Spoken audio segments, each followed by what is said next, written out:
Ok, on va démarrer. D'abord, bonjour à tous. On va peut-être prendre une petite mesure de précaution pour les personnes présentes. Merci de fermer vos micros.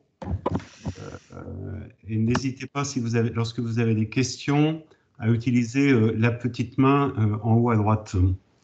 Donc, bonjour à tous. Donc, je suis Frédéric Morel, le président de Lyon Place Financière et Tertiaire.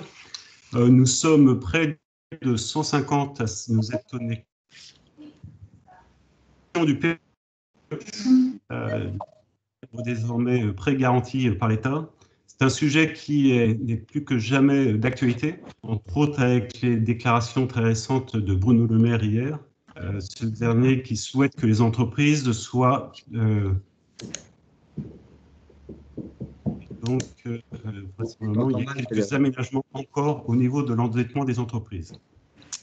Alors, tous ces échanges au sein de nos commissions, qui sont au nombre de 8 et animées par Guirec, et plus particulièrement celle dédiée au financement et trésorerie d'entreprise.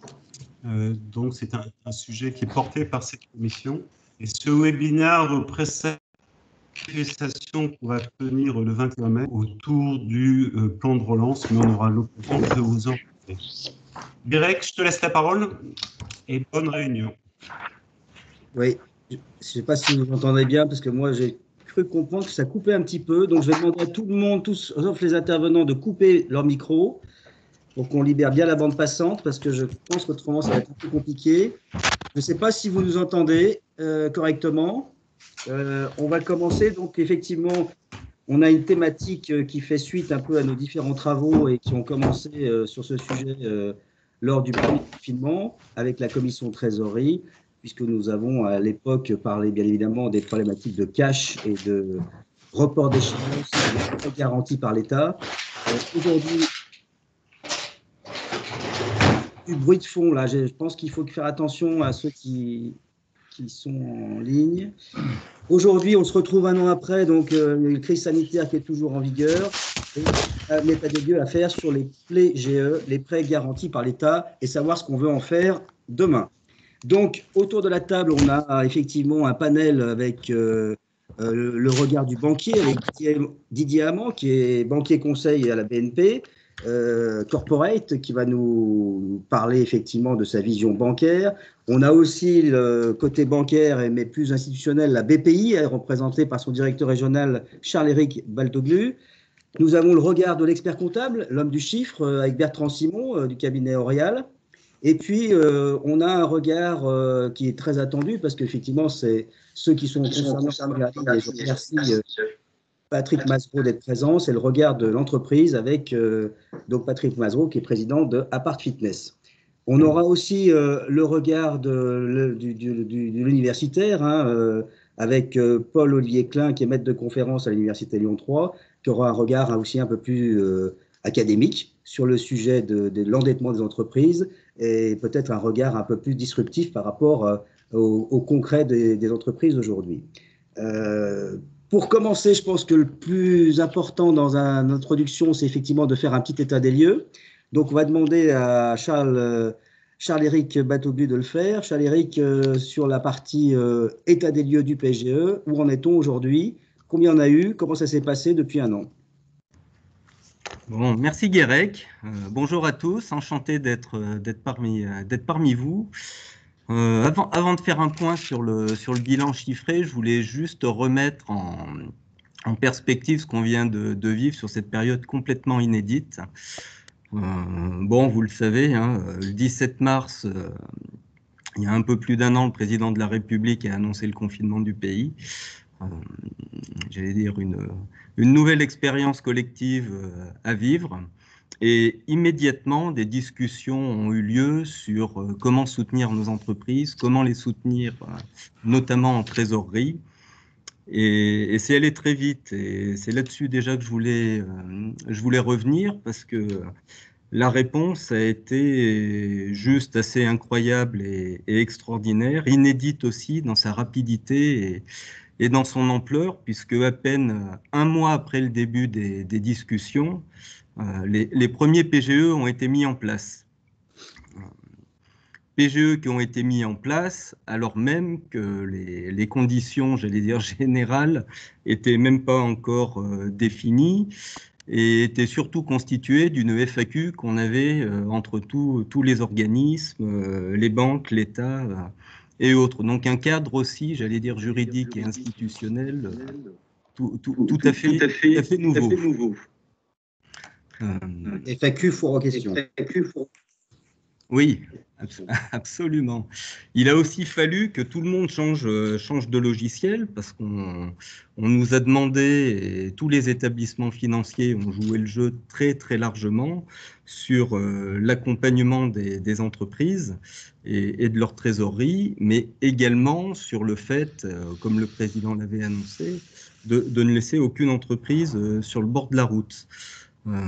Et là aussi, on a été dans la situation de voir les modalités du PGE évoluer tous les jours, voire plusieurs fois par jour, et notamment sur des thèmes auxquels rapidement on a été confrontés, de suite de l'accompagnement des entreprises en difficulté. Vous savez qu'il y a des règles européennes d'accompagnement et d'aide aux entreprises qui font qu'une entreprise en difficulté au sens européen, enfin, des fonds propres inférieurs à la moitié du capital, sont exclus des aides. Ça, à cette occasion, et ça aussi c'était inédit, ça a sauté, ça a volé en éclats, ce qui a permis d'accompagner très largement cet ensemble d'entreprises.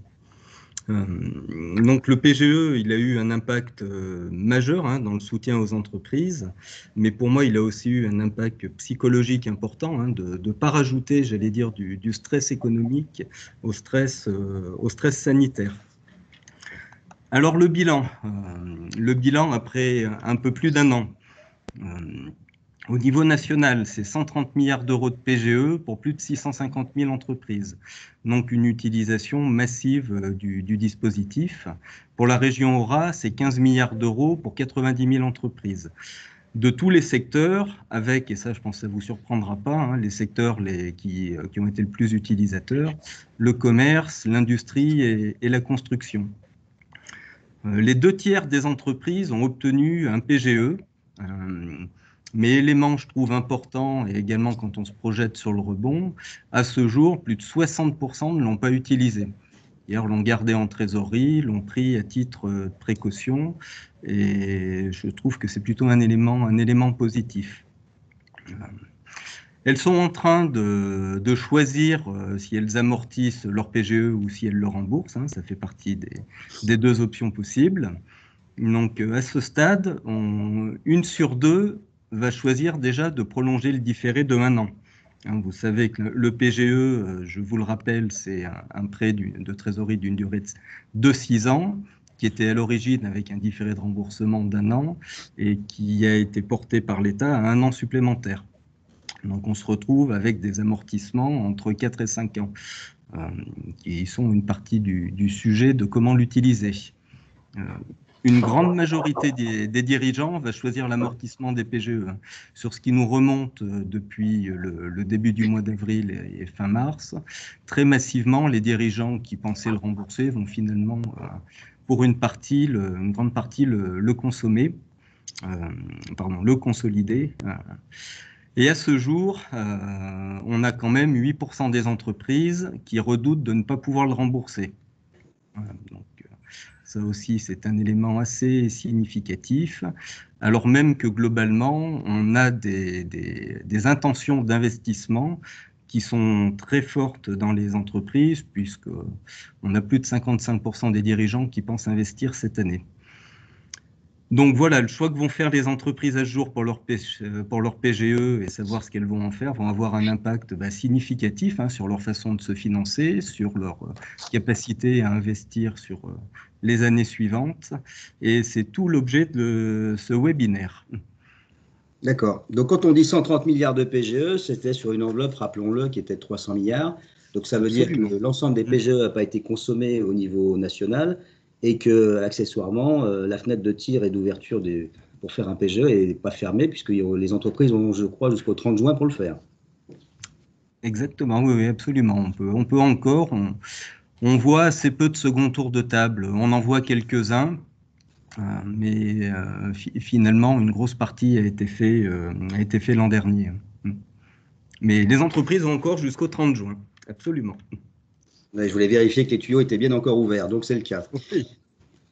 Très bien, donc on n'a pas parlé des conditions financières, mais elles ont peu évolué depuis l'origine, c'est toujours les mêmes avec le coût de la garantie de l'État et puis des taux qui sont en fonction de la taille des entreprises et puis de la durée d'utilisation du PGE derrière.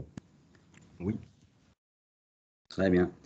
Donc maintenant, une fois qu'on a ce panorama, effectivement, avec une utilisation qui était très forte, surtout en début, puisque l'essentiel, les 80% ont été faits dans les 2-3 premiers mois de la crise sanitaire. On voit que ça s'est tassé après. Il est important maintenant, un an après, puisqu'on arrive quasiment à échéance pour la majorité des entreprises qui ont souscrit un PGE, avec les taux qui viennent d'être rappelés, c'est-à-dire une utilisation finalement, une consommation qui a été peu utilisée globalement. Et on voit que c'est lié à la crise qu'on vit aujourd'hui, c'est-à-dire que c'est certains secteurs qui ont été plus touchés que d'autres, étant précisé que beaucoup d'entreprises se sont vite remises en production et ont travaillé depuis un an et heureusement. Il y a Echo là qui a allumé son micro. Voilà, c'est mieux. Très bien. Il y a de passer peut-être, avant de donner la parole au banquier et à l'expert comptable et puis à l'universitaire, d'aller tout de suite sur un cas concret, c'est d'aller voir une entreprise. Au cas particulier, donc, c'est l'entreprise de la région que peu de Lyonnais finalement connaissent, mais qui est née en région, c'est Apart Fitness. Et son président est avec nous, Patrick Mazereau, que je remercie encore une fois, parce que ce n'est pas forcément évident de venir parler de difficultés quand on est dans cette situation. C'est vrai que ces difficultés sont exogènes, elles sont liées à une crise qui n'est pas du ressort de l'entreprise, mais d'un contexte de pandémie et donc un environnement extérieur. Donc c'est subi. Et donc, c'est très violent sur des activités qui sont ouvertes au public. Il nous a paru intéressant, et encore une fois, au cas particulier de cette activité, qui fait partie des activités les plus touchées, de faire un point de cette entreprise, de mieux la connaître. Donc, je vais lui demander de nous la présenter un petit peu. Et puis d'ailleurs, de voir un peu comment il a vécu ces difficultés, la mise en place des PGE, puisque ça a été le cas, et de savoir ce qu'on en fera derrière.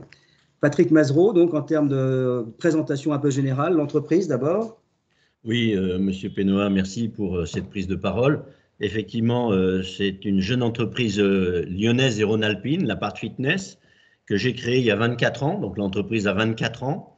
C'était une entreprise basée sur la santé et le sport, accessible pour tous, avec une très forte connotation de relations clients, et donc née en 97. Très rapidement, le succès a été à l'ordre du jour. De 97 à 2017, j'ai ouvert une vingtaine de clubs, dont des franchisés, pour répondre à la fois à l'attente d'un marché très porteur, puisque la France était très en retard sur le taux de pénétration du fitness, et en même temps parce que certains de mes collaborateurs voulaient vivre l'entreprise entrepreneuriale. Donc j'ai des salariés qui m'ont demandé d'ouvrir des clubs avec le panneau de l'Apart Fitness, la caisse à outils de la franchise. Aujourd'hui, nous sommes 100 clubs, 44 en propre et 56 en franchise, 32 dans le Grand Lyon, 52 en Rhône-Alpes-Auvergne. Donc on a d'abord développé pour être pas trop loin des yeux et pas trop loin du cœur pour pouvoir contrôler le développement de notre marché. Et puis on a fait une très grosse opération de croissance externe il y a 2 ans, puisqu'on a racheté le groupe Amazonia, qui nous a permis de doubler la taille du réseau. On est passé de 50 à 100 clubs.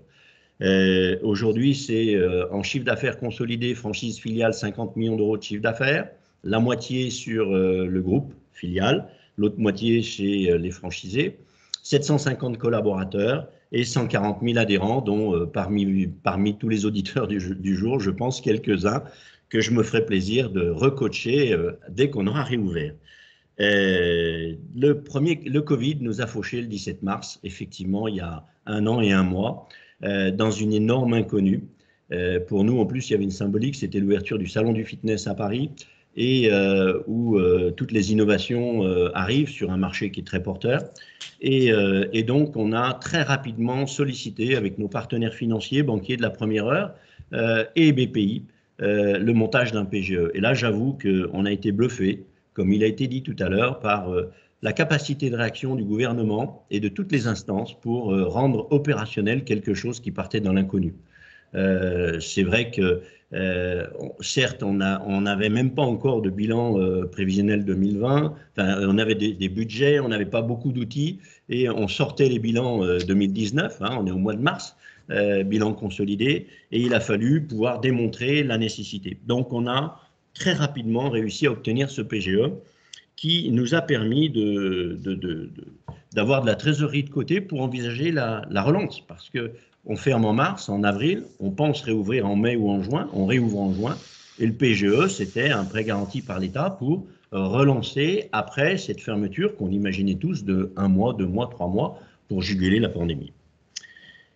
Donc, merci encore à tous les acteurs. Et très rapidement, ça a permis aussi le relais de trésorerie pour voir arriver les aides complémentaires, qui étaient le chômage partiel, puis les exonérations de charges. Nos franchisés ont rapidement bénéficié du fonds de solidarité, qui n'était pas le cas sur la holding parce que problème de code APE, etc. Donc, on est en pleine discussion aujourd'hui pour finalement avoir les 70% de charges fixes.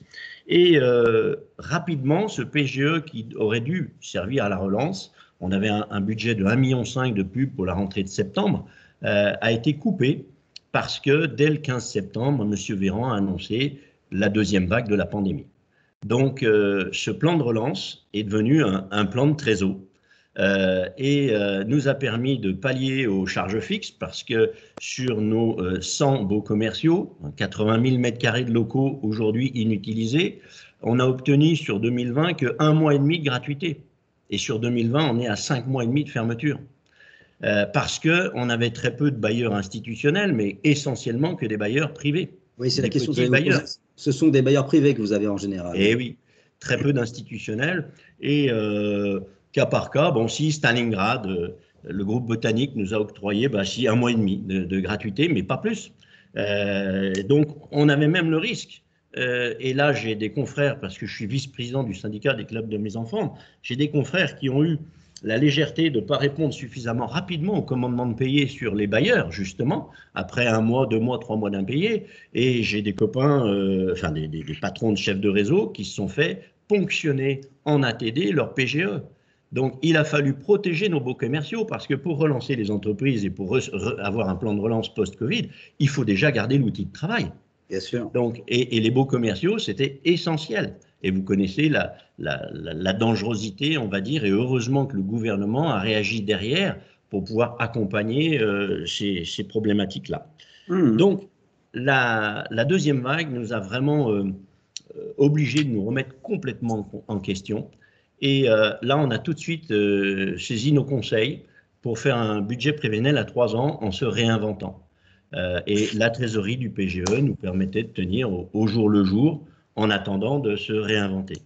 Les premières mesures, ça a été le cost killing sur toutes nos charges fixes. Ça a été de couper les clubs les moins rentables, et j'ai pas de honte à dire aujourd'hui que certains de nos clubs étaient en phase d'accroissement de chiffre d'affaires et sur un potentiel, mais ils ne l'avaient pas atteint, donc de l'EBITDA négatif, des dettes, et on a pu revendre certains de nos clubs à des franchisés qui, eux, avaient de la trésorerie, qui, eux, n'avaient pas de problème de dette et qui, surtout, seront plus rentables que nous puisque nos clubs filiales sont ponctionnés par 20-25% de management fees. Donc, on a revendu des clubs, on a diminué un petit peu la masse salariale, on a dilué nos parcs machines pour dédensifier, on va dire, nos investissements et réduire la dette crédit bail et la dette bancaire. On a revendu des parcs machines avec l'accord de nos financeurs à des franchisés.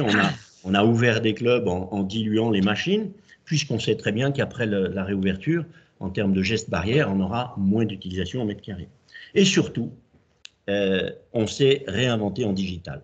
Et je pense que ça, c'est le grand sujet de la France entière, sur tous les commerces, le retail, le click and collect, etc. Si on n'a pas d'outils de digitalisation, que ça soit sur l'optimisation des systèmes d'information comptables, on est passé en SAP, on a matérialisé des bases de données sur clic, bases de données clientèle, on a changé de site internet pendant le confinement, donc on a fait des appels d'offres pour avoir une nouvelle plateforme qui nous a permis de sortir une partie de nos profs du chômage partiel pour créer des cours collectifs en visio. Donc on se réinvente On a acheté des supports comme le fait Netflix pour pouvoir commercialiser avec la carte bleue des abonnements digitaux sur le web. Bien évidemment, on a donné la gratuité à tous nos adhérents, puisqu'on a perdu 50% de nos adhérents, mais on a gardé 50% de nos adhérents. Donc, ces gens-là qui nous sont fidèles, on les remercie en leur mettant à disposition des nouveaux outils pour les accompagner à la maison, pour les accompagner au bureau, en digital et même en outdoor, puisque notre nouveau système, nouveau modèle, comprendra donc l'entraînement en club, l'entraînement en outdoor, la course à pied, la marche à pied, le grit, on va faire des entraînements type grit à l'extérieur de nos établissements. Et puis, on veut accompagner nos adhérents avec ce fameux outil de proximité qui est le téléphone portable avec une application qui pourra dire tous les jours « Bravo Patrick, tu as fait tes 150 abdos, bravo, tu as fait tes 8000 pas ». Et c'est comme ça qu'on fidélisera. Donc, ça nous a permis, ce PGE, de dégager de la trésorerie pour pouvoir investir parce que le transformation digitale, aujourd'hui, on en est à entre 250 et 300 000 euros. Et aujourd'hui, on ne peut pas relever de la dette alors que nos clubs sont fermés et qu'on n'a pas de vision sur l'avenir. Donc, cette transformation, ça a été une réutilisation du PGE.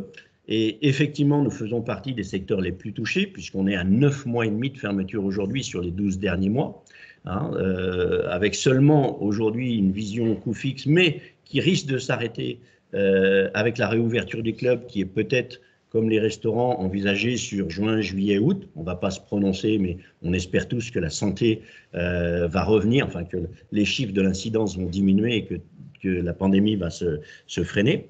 Et donc, là, aujourd'hui, on est à la veille de cette réouverture et pour nous, la question, c'est demain. On est sur un marché en voie de consolidation. Il y a 4700 clubs de remise en forme en France. Tout le monde a eu l'éclairage de la santé, qui est la meilleure lutte contre les virus. 25% des Français ont fait du sport pendant le confinement et tout le monde attend la réouverture des clubs en indoor, en outdoor et en digital.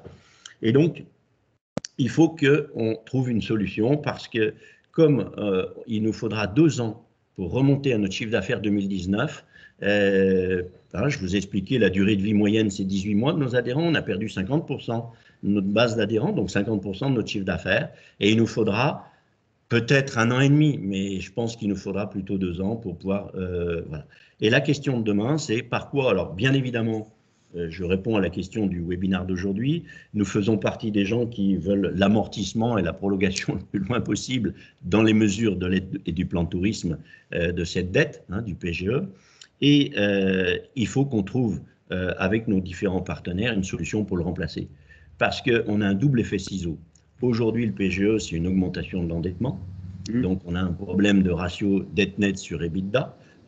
On était bien en dessous de 3, on était entre 2,5 et 2,6. En plus, on a sorti une situation comptable au 30 juin 2020, en pleine crise, qui montrait qu'on était sur les trajectoires de nos 25 millions d'euros de chiffre d'affaires et 5 millions d'EBITDA. Donc, on a confirmé le modèle économique. Et j'aime à dire ce que vous disiez tout à l'heure, et tous les chefs d'entreprise qui m'entendent et qui sont en difficulté, stressantes, ne sont pas responsables de leurs difficultés. Aujourd'hui, on a une pandémie, on a des modèles économiques, on a des entreprises qui sont rentables et pérennes, on a des chefs d'entreprise comme moi qui ont tout mis dedans, qui se sont investis avec leurs collaborateurs.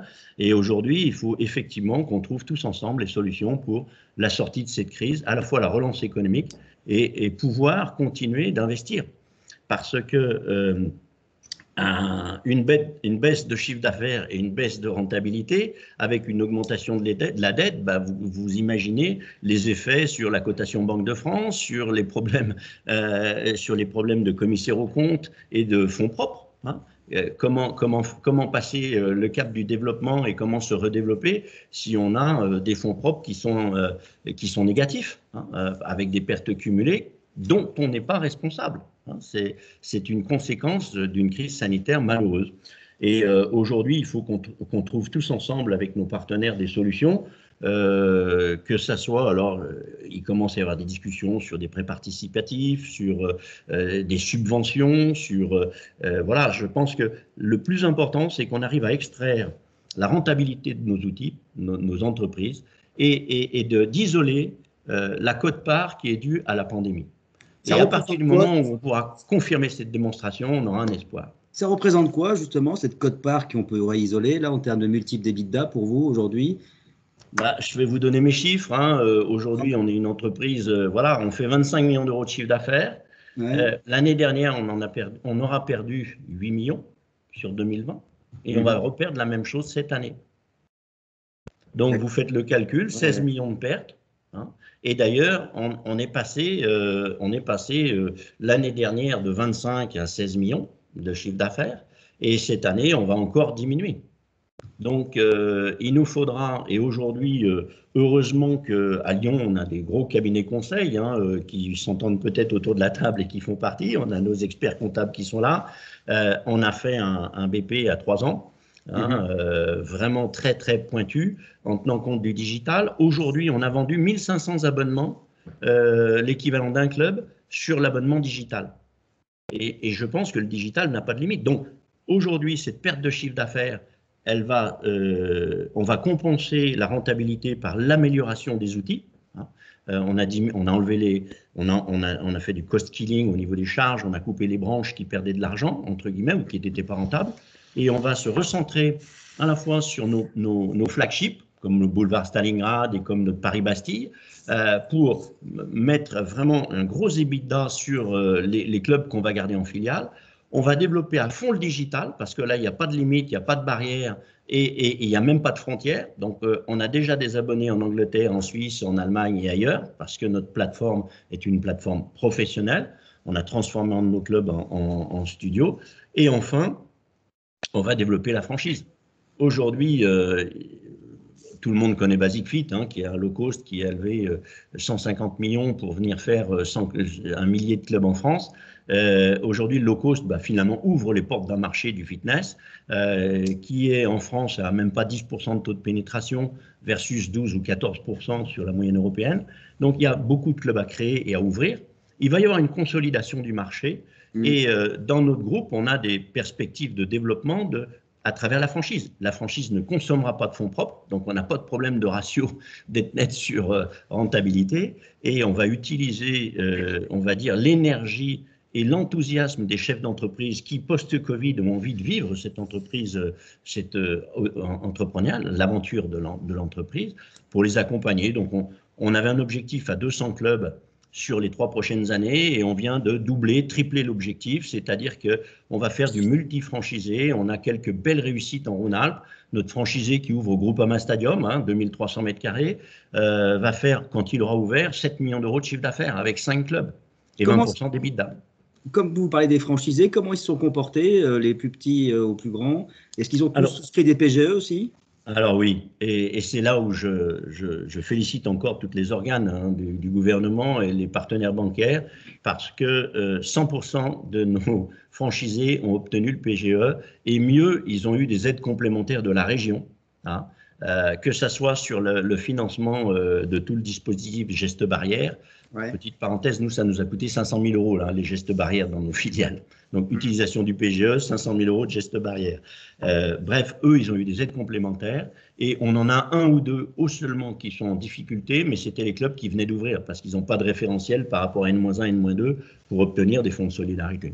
Oui. Donc, ils sont tous en bonne santé. D'accord, tant mieux. Merci pour ce témoignage qui est effectivement très vivant. On voit que c'est forcément pas simple et que les difficultés sont loin d'être toutes résolues, mais que vous avez l'esprit combatif en tous les cas pour mener tout ça à bien. Et je pense que l'environnement dans lequel vous êtes, l'écosystème, continuera à vous accompagner. N'hésitez pas à intervenir au niveau parce que votre regard est prégnant et important. Je vais peut-être laisser la parole maintenant à votre expert comptable, à l'expert comptable, Bertrand Simon, qui lui va nous parler aussi un peu des TPE, parce que c'est un monde qui est très profond, très large et qui peut-être a aussi souffert dans cette période de confinement et de fermeture, différemment, mais vous venez d'en parler un peu avec les franchisés. Et donc Bertrand, comment tu vois les choses et comment ça s'est passé au niveau de tes clients? Il faut que tu remettes le son. Oui.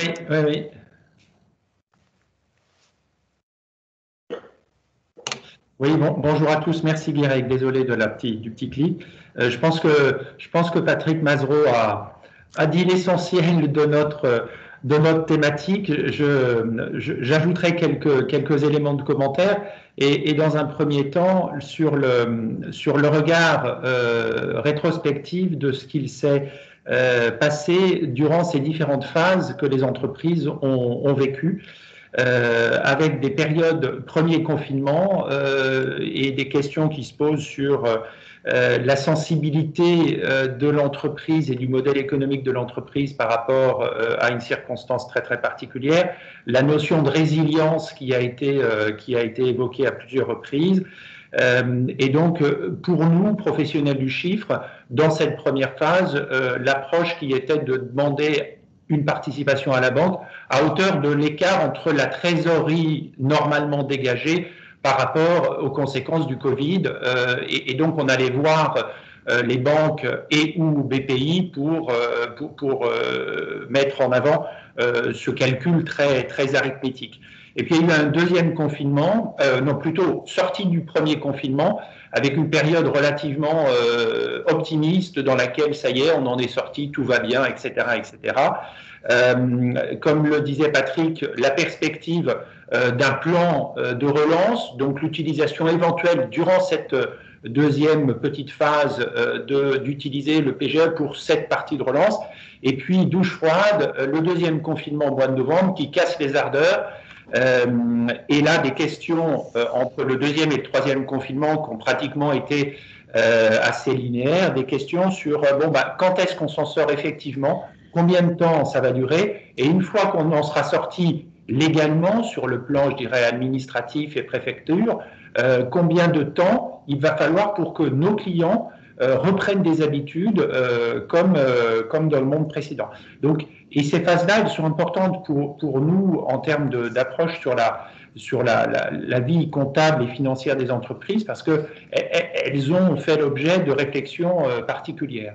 Aujourd'hui, on est encore en confinement et malgré cela, la question de l'utilisation du PGE se pose, alors même qu'on n'est pas, entre guillemets, débarrassé de la situation dans laquelle on était jusque-là. Il y a un délai de 2 mois, mais ça, Didier Amand le commentera peut-être tout à l'heure, il y a un délai de 2 mois pour donner à vos banques l'information sur la façon dont on veut le traiter. 3 cas de figure à ce moment-là, Didier également reviendra là-dessus. Des entreprises qui n'ont pas de choix sur l'utilisation ou pas du PGE parce qu'une grande partie du PGE a déjà été utilisée. Donc, soit on va sur une année de franchise supplémentaire, comme Charles-Éric l'a indiqué tout à l'heure, soit on commence les remboursements dès à présent. Deuxième cas de figure, pour un certain nombre d'entreprises, donc on vous a donné la statistique tout à l'heure, la trésorerie est entièrement disponible dans la trésorerie d'entreprise. Le PGE n'a pas été du tout utilisé et a priori, on va plutôt sur un remboursement pour ces entreprises-là du montant du PGE.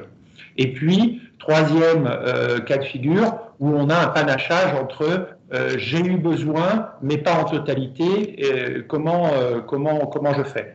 Je rappelle, comme ça a été dit tout à l'heure, Guirec, que tu l'as fort justement indiqué, que jusqu'au 30 juin 2021, il est encore possible de faire des dossiers relatifs au PGE.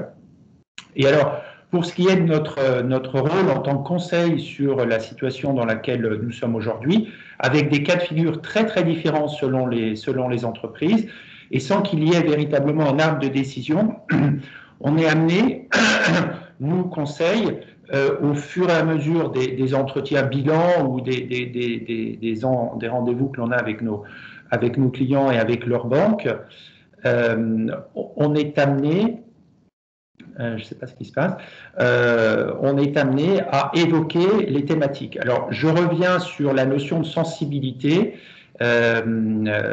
qui est un élément important, des circonstances particulières sur la pandémie, le télétravail, le confinement, le couvre-feu, les mesures sanitaires. Patrick indiquait tout à l'heure que le coût pour lui des simples mesures sanitaires très matérielles représente déjà un montant très significatif du PGE qu'il a pu obtenir.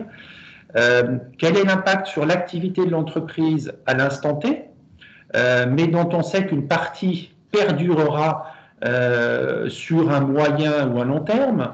Est-ce qu'il faut que j'organise mon métier d'une façon différente? Je pense aux restaurateurs sur les notions de vente à emporter, avec des conditionnements particuliers, avec de l'Internet également, des offres tarifaires qui sont adaptées. Bref, il y a toute une série de questions autour du modèle économique des entreprises, le digital, etc., etc.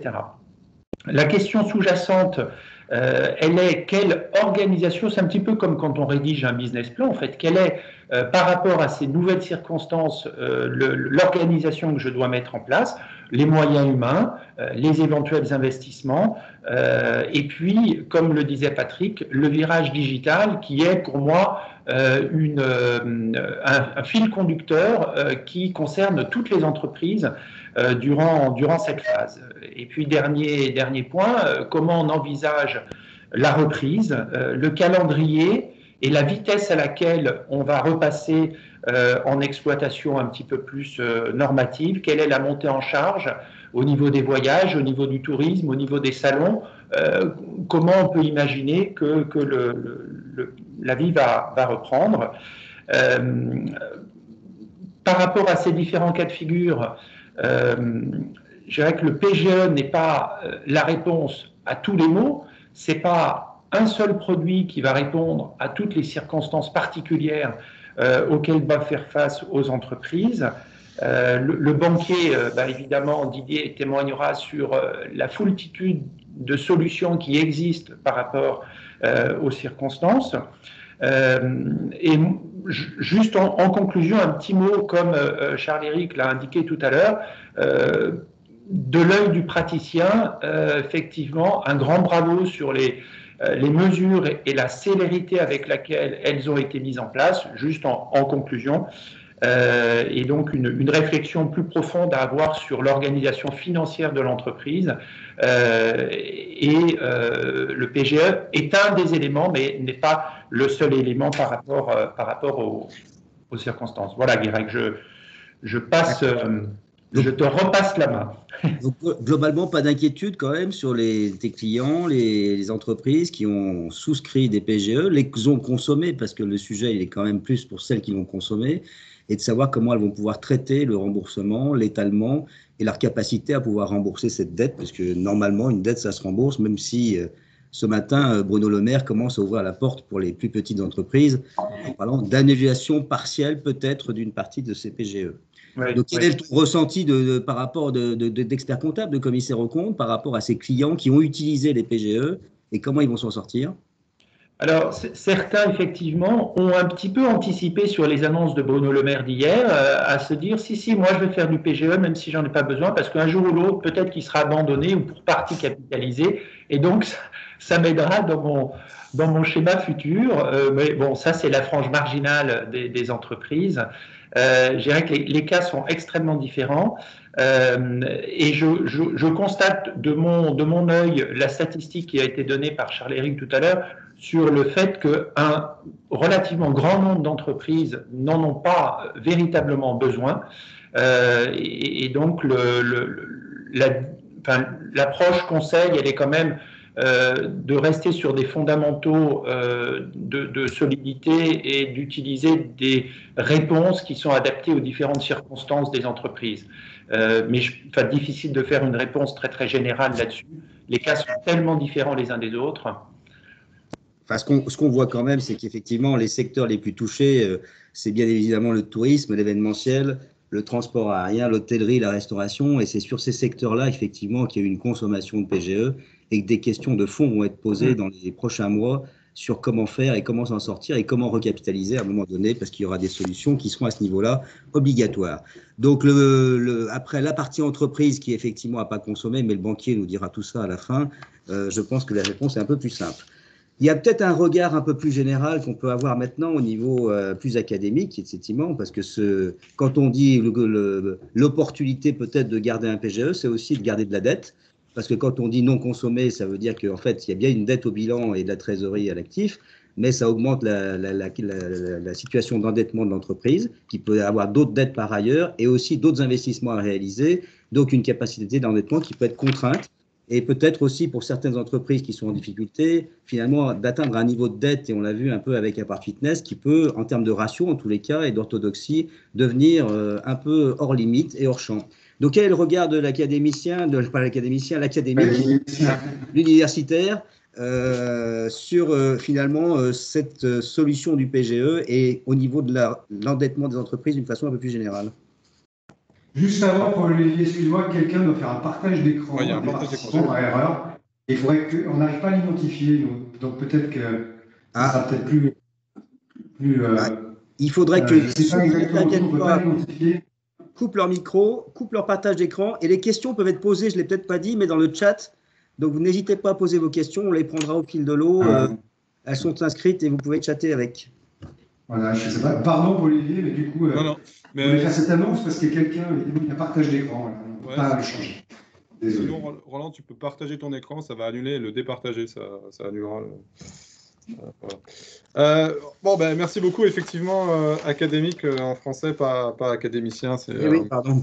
C'est tout à fait différent. C'est même pas la même fonction, je pense. Alors, quel est le regard académique? Alors, je ne vais pas prétendre parler au nom de toute l'université, mais c'est vrai que de notre perspective, c'est aussi ce qu'on avait communiqué à nos étudiants, parce qu'on a fait plusieurs fois des cours un peu orientés sur le PGE et qu'est-ce que ça veut dire d'un point de vue financier et juridique et quel est l'avenir.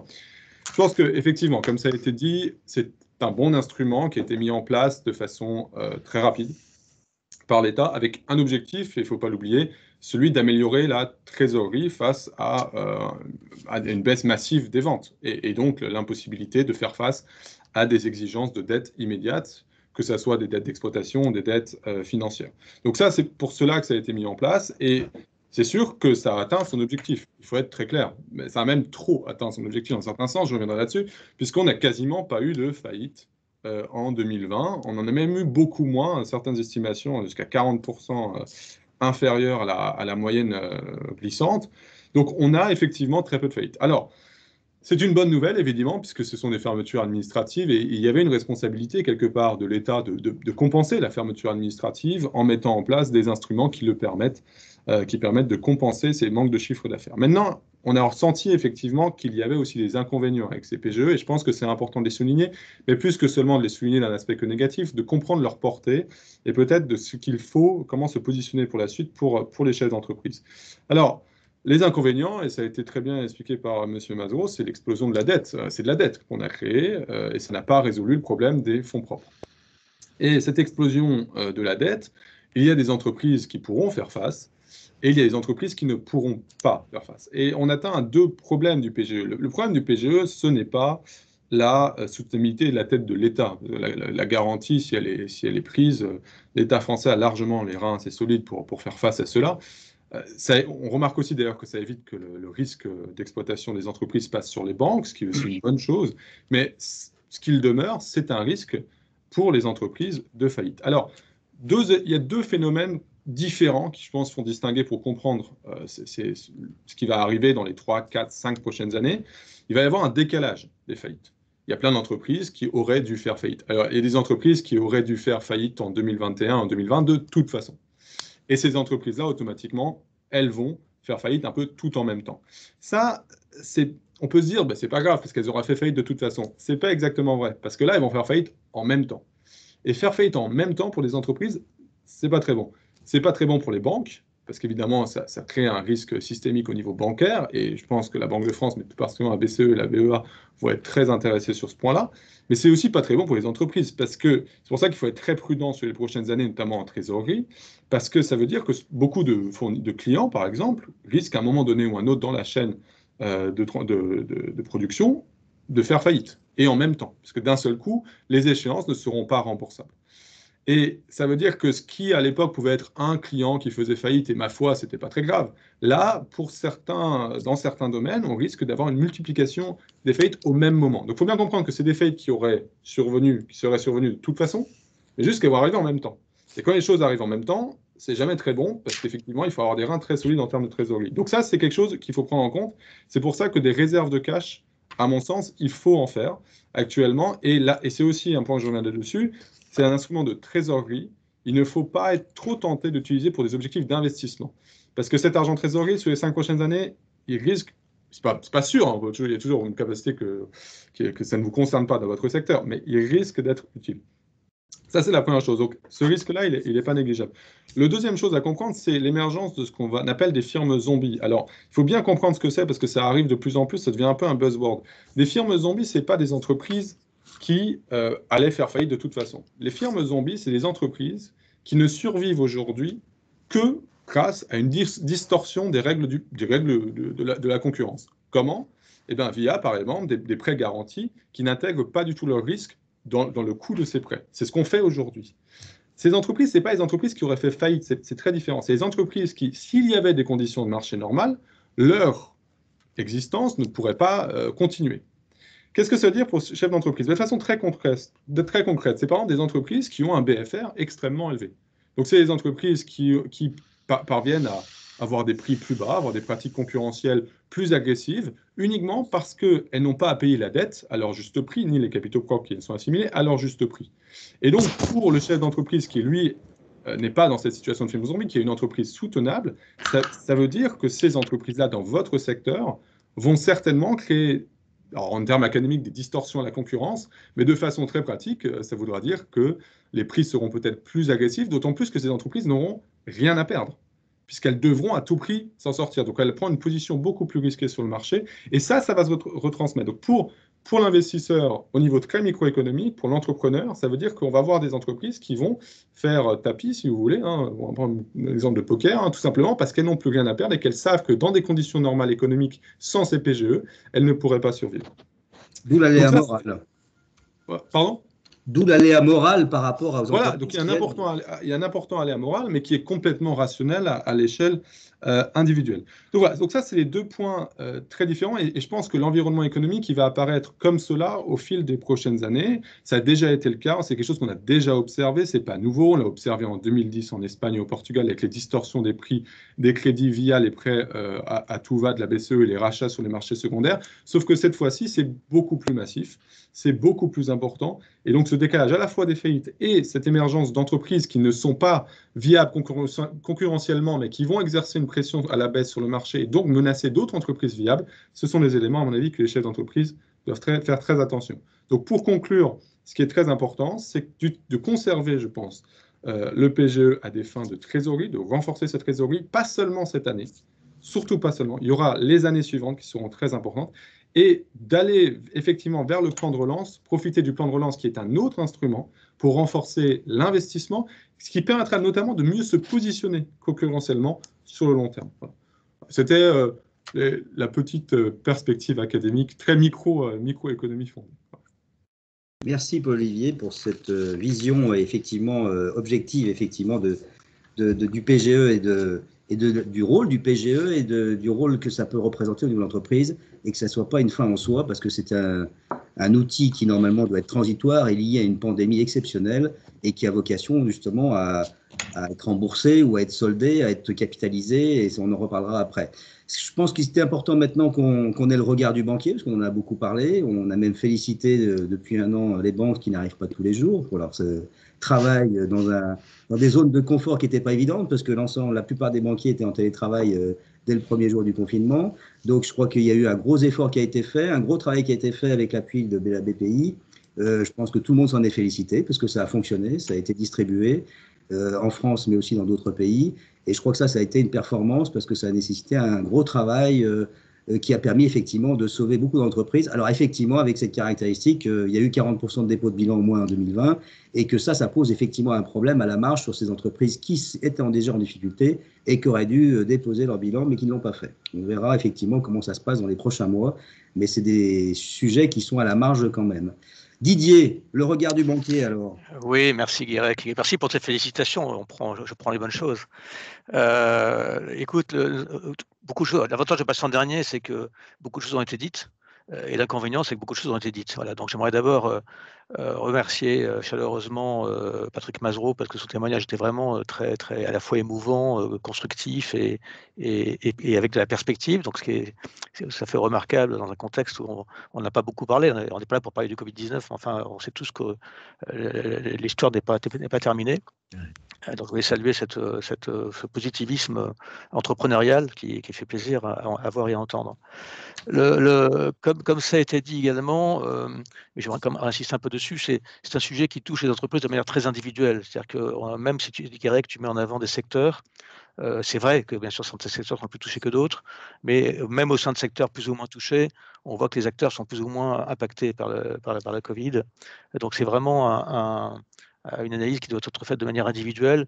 Comme Olivier l'a cité, il faut vraiment rentrer dans le modèle et dans les conséquences présentes, enfin passées, présentes et futures. Bertrand également a beaucoup parlé de ça.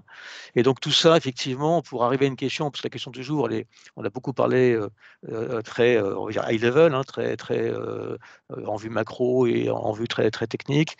Mais après, on est là pour une question très simple, c'est que faire de mon PGE? C'était le sens du webinaire d'aujourd'hui. Donc on a une réponse à apporter. Alors, je dirais que les chiffres donnés par Chaléric au début, on peut donner la réponse, puisque je dirais les entreprises ont déjà voté, si je puis dire, puisque on a des statistiques qui montrent que assez majoritairement on va dire que la prudence est de mise. Mais néanmoins, j'aimerais juste apporter quelques éléments de réflexion, un peu de principes un peu basiques, mais qui font du bien dans ces périodes où on manque un peu de repères.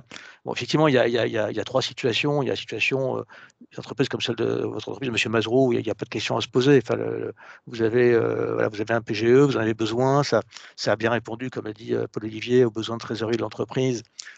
Et c'est très bien, et on espère tous que ça suffira à vous permettre de passer la barre de vos covenants et de votre endettement. Donc là, il n'y a pas de question à se poser. Il faut aller chercher la liquidité la plus importante et la plus lointaine possible. C'est ce que vous avez fait, et il n'y a pas de question là-dessus. Le deuxième point, là aussi, ne devrait pas porter débat, mais ça a été abordé par Bertrand, ça peut porter débat, c'est que les entreprises qui n'ont pas eu besoin de PGE du tout, ou qui ont utilisé un PGE, enfin qui ont utilisé, tiré un PGE, tiré les fonds, mais pas utilisé les fonds, bah, logiquement, je dirais, il n'y a pas de raison qu'ils le gardent. Enfin, il y a un petit bémol quand même, et je crois que c'est Paul-Olivier qui en a parlé aussi. La phase de redécollage peut avoir des effets post-Covid, mais liés au Covid, qui peuvent être désagréables. Il ne faut pas se tromper, il faut bien voir ses prévisions. Donc, ça sera peut-être à la marge, mais enfin, en théorie, une entreprise qui n'en a pas eu besoin, qui n'a pas tiré, qui n'a pas demandé, il n'y a pas trop de questions à se poser. Et puis là, la troisième situation, c'est la plus compliquée. C'est celle où on hésite. L'entreprise hésite pour des tas de raisons. Et là, c'est là où j'aimerais quand même donner quelques éléments, quelques grands principes. Ça fera peut-être un peu redondant par rapport à ce qui est dit, mais c'est important de insister dessus. Là aussi, Paul-Olivier l'a dit. Je rappelle juste la définition du PGE, qui est un peu brutale, que vous pourrez trouver dans servicepublic.fr. Le but du PGE, c'est d'éviter la faillite à une entreprise dont la trésorerie est fortement menacée à cause de l'épidémie de Covid-19. Donc on est bien sur une notion de Covid-19, notion de trésorerie et de menace. Voilà. Donc ça veut dire qu'a priori, toute autre utilisation n'est pas forcément à recommander. En tout cas, tu parlais d'aléa moral tout à l'heure ou de morale. Voilà, la définition du PGE, qui est une définition publique, qui est consultable par tout un chacun sur Internet, c'est celle-là. Voilà. Donc après, c'est pas fait pour autre chose. En même temps, pour donner un point paradoxal, il est évident que tous les entreprises le savent, tous les financiers le savent, il vaut mieux piloter une entreprise en excès de cash qu'en insuffisance de cash. Donc, il est évident que si vous êtes dans une situation où vous posez des questions, où vous doutez de votre impact Covid, de la durée de l'impact Covid ou des conséquences de l'impact Covid, je suis sûr qu'il vaut mieux piloter son entreprise en excès de cash. Donc ça pousse plutôt à être prudent et à aller chercher plus de liquidité que ce dont vous pourriez avoir besoin en première lecture. Et c'est fait pour ça, il n'y a pas d'ambiguïté. Je ne vais pas revenir sur toutes les déclarations qui ont été faites par les banques via la fédération ou en individuel ou par chacune des banques, mais tout est fait effectivement pour que cette liquidité soit là, qu'elle soit maintenue, quelle que soit l'option que vous choisissez en termes de PGE. Le troisième point également sur lequel je voulais insister, c'est également été évoqué précédemment, c'est que la structuration du PGE qui a été fait comme un soutien de trésorerie n'a absolument pas été prévue pour pouvoir financer de l'investissement. ça a été dit par Paul Olivier, je crois. Voilà, c'est une forme de financement qui est relativement court, puisque maintenant, on est, pour ceux qui ont déjà tiré et qui ont passé la première année, on reste sur 5 ans, éventuellement avec un an différé, mais ça fait derrière 4 ans d'amortissement, ce qui est quand même très rapide. Donc, on n'est pas du tout sur un produit qui a été construit, conçu pour financer l'investissement. Et donc, comme ça a été dit, s'en servir pour cela peut faire prendre un risque de se retrouver à un moment ou à un autre à court de cash, parce que ça n'a pas été financé comme cela aurait dû l'être, avec la durée nécessaire, la structuration nécessaire. Et puis le quatrième point que les banques rappellent systématiquement, et vu mes cheveux blancs, vous comprenez que ce n'est pas la première crise que je vis à titre personnel, donc on le rappelle à chaque fois qu'il y a une crise, les acteurs du monde du financement, ils sont là. Enfin, je veux dire, le monde, là aussi ça a été dit, le but de ce scénario et de cette mise en place des PGE, c'était globalement pour effectivement soutenir les entreprises et leur trésorerie, mais aussi répondre à un besoin global de financement de l'économie. Et du coup, les acteurs du monde financier, ils sont là, ils sont bien là.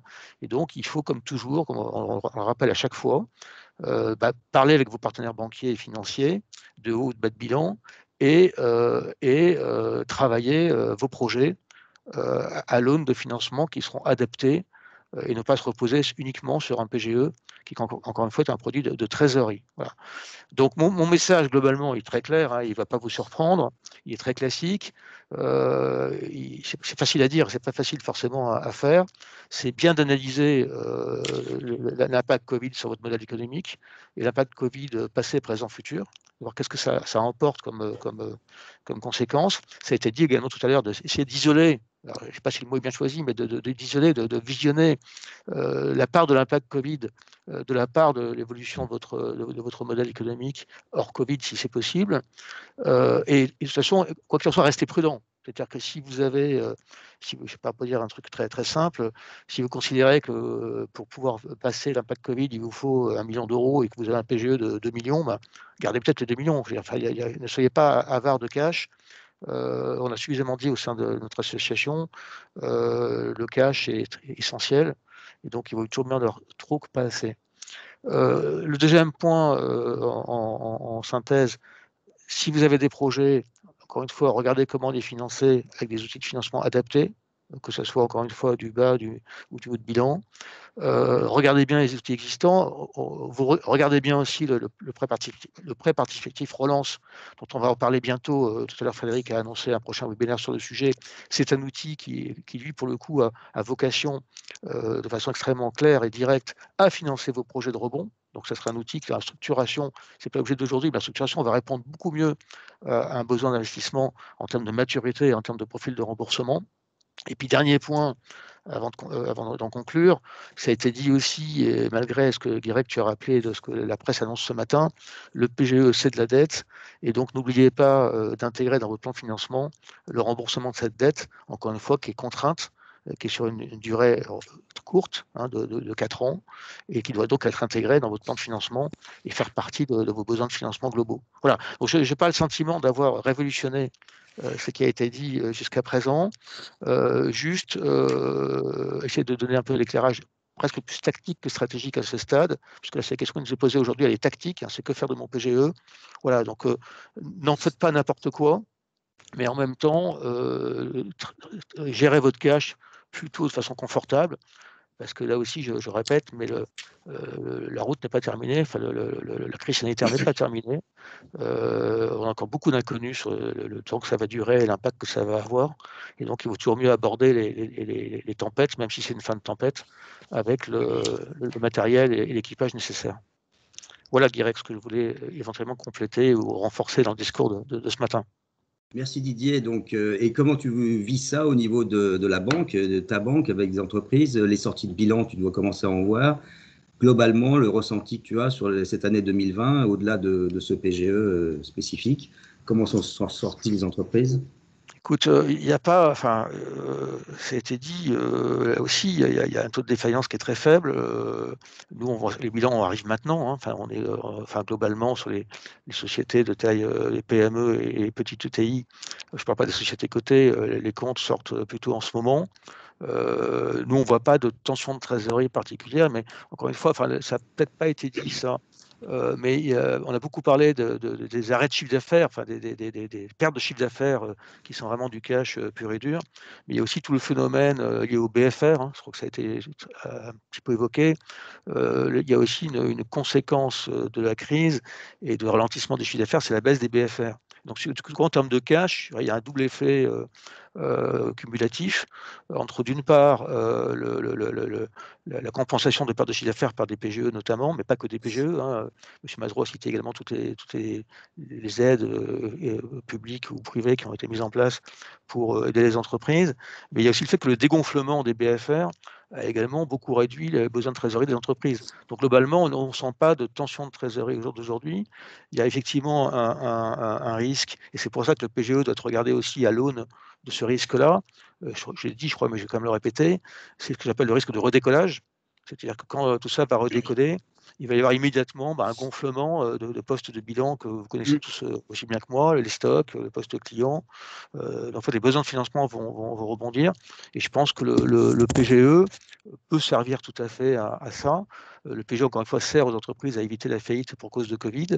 Et ça serait dommage d'avoir passé cette période extrêmement difficile avec tout ce que ça a emporté comme décision difficile et pénible, et d'avoir conservé son outil de production disponible, outil de production au sens large, hein, ça peut, comme dit M. Mazeroux, être des beaux commerciaux, outils de production.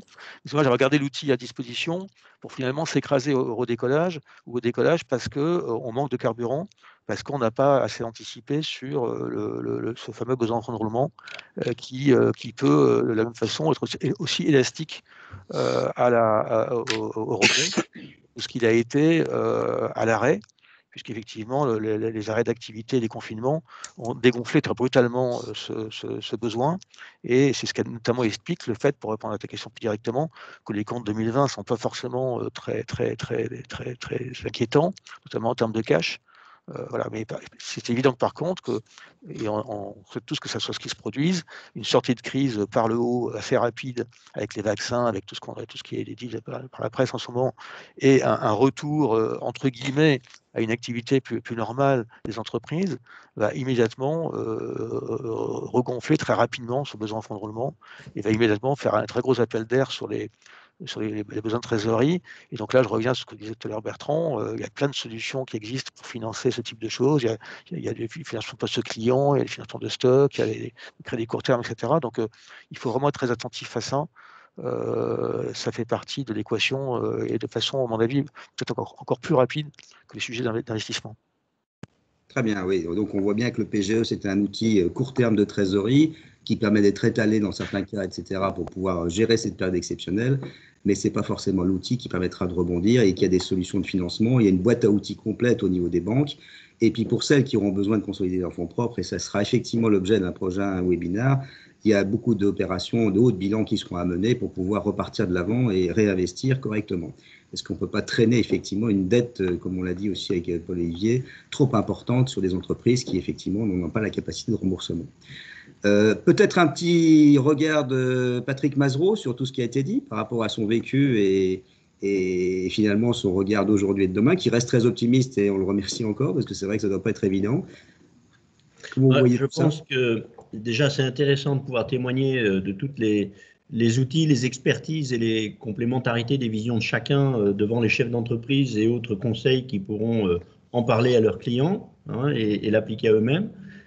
Effectivement, tous les cas sont différents. C'est vrai que je pense à la restauration, aux boîtes de nuit qui sont quand même des lieux importants de détente et dont tout le monde est privé, mais aussi aux salons, au voyage. En l'occurrence, tous les outils ont bien été utilisés, décortiqués. Il faut penser, comme le dit très bien M. Hamon, au redécollage. On a gardé nos entreprises avec chacun les dispositifs les mieux adaptés, le PGE. Et effectivement, il ne faut pas rater ce redécollage parce que, quoi qu'il advienne, tout va redémarrer différemment, mais tout va redémarrer. La vie va continuer, elle ne sera plus jamais comme avant. Il y aura du télétravail, on va moins consommer de surface de bureau. Donc, nous, on est en train de réduire nos surfaces de bureau. Donc, on va faire des économies d'échelle importantes sur tous les postes. Et il va falloir se réinventer avec le télétravail, avec les visioconférences comme on le fait aujourd'hui. Nous, on a fait tous les 2 mois des réunions de franchise avec 200 personnes en réunion de franchise, en visioconférence. Ça coûte moins cher, ça mobilise moins d'énergie. On fait des réunions toutes les semaines avec nos collaborateurs. Et bref, le monde sera plus comme avant. J'ai en plus dans la région Rhône-Alpes-Auvergne, alors on a un petit clin d'œil sur les dispositifs, j'anticipe sur votre prochain webinaire, sur la restructuration des hauts de bilan. Il a été annoncé un fonds souverain de 400 millions par la région. Alors, est-ce que c'est un effet d'annonce politique? Est-ce qu'il y aura une traduction? Je crois qu'il y a différents acteurs, dont BPI est dedans. Et pour les entreprises qui auront été impactées et pour mieux redécoller, peut-être que des solutions de haut de bilan ou de quasi-fonds propres avec des obligations convertibles, etc., seront une solution de demain, mais ça sera l'objet du prochain webinaire. En tout cas, nous, on va se développer avec la franchise et le digital. Bravo. Paul-Olivier Klein, un mot de conclusion par rapport à ce qu'on s'est dit globalement? Je pense que une sortie par le haut. Une sortie par le haut. Non, je pense que effectivement, je pense que je suis assez d'accord. Je suis très d'accord avec ce qui a été dit, notamment par Didier. Je pense que le redécollage, on va l'avoir, mais il y aura. Alors, avant d'être trop optimiste, il y a l'optimisme du redécollage et on a tous hâte, ne serait-ce qu'en tant que client même, d'avoir ce redécollage économique. Mais il va y avoir un effet financier au redécollage qui est très bien dit, qui est l'explosion soudain et peut-être un peu inattendue pour certains entrepreneurs du BFR. Et ça, il n'y aura pas seulement relancer commercialement l'entreprise, il y aura à s'assurer que ce redécollage soit couvert par la trésorerie et le PGE est là pour cela. Après, en autre point positif, je pense que cette crise, c'est aussi l'occasion d'avoir un plan de relance massif qui redirigera l'économie vers le digital et, on l'espère, vers la croissance verte. Donc, c'est peut-être aussi une opportunité sur le long terme. Et je pense que, vu les sommes mises en avant par l'État, il y a vraiment à explorer ces outils pour obtenir des fonds propres, pour obtenir des financements beaucoup plus facilement qu'avant, notamment si les projets s'orientent sur la croissance verte.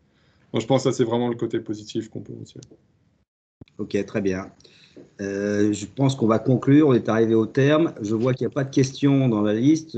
Pour ceux qui sont encore présents, qui sont arrivés en retard, ça sera rediffusé. Donc, vous pourrez retrouver le démarrage et puis peut-être réécouter pour ceux qui sont intéressés. Frédéric, peut-être un mot de conclusion par rapport à l'activité de Lyon Place Financière et puis les prochaines étapes de l'association. Et donc, un grand merci à tous. C'était absolument passionnant et très éclairant, avec un regard aussi sur l'actualité et le futur. Donc, c'était très intéressant et surtout riche d'enseignements. Et c'est aussi le rôle de Lyon Place Financière Tertiaire. On vous donne rendez-vous effectivement le 21 mai pour parler du rebond, pour parler du plan de développement et donc de la suite.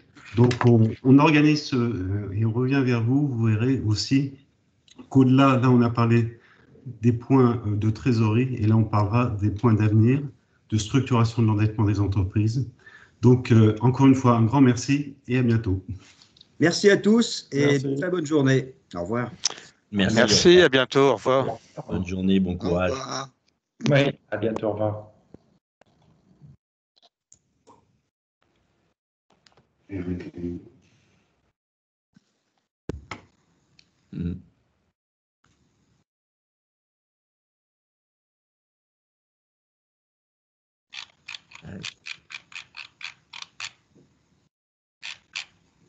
Bon, il reste combien de personnes? Guirec? Ouais. Ah, je voyais pas qu'il était resté. Patrick aussi, non? Je sais pas. Non, peut-être pas. Je sais pas qui est resté, en fait. Je suis, on a pas mal. Ah. Qui ont, On voit pas bien ça. Du coup, il y a beaucoup de... Alors, attends. Alors, je ne vois pas qui... Sinon, attends, je vois que Frédéric m'appelle. Je te rappelle, Guirec? Ouais, je coupe. D'accord, ça marche.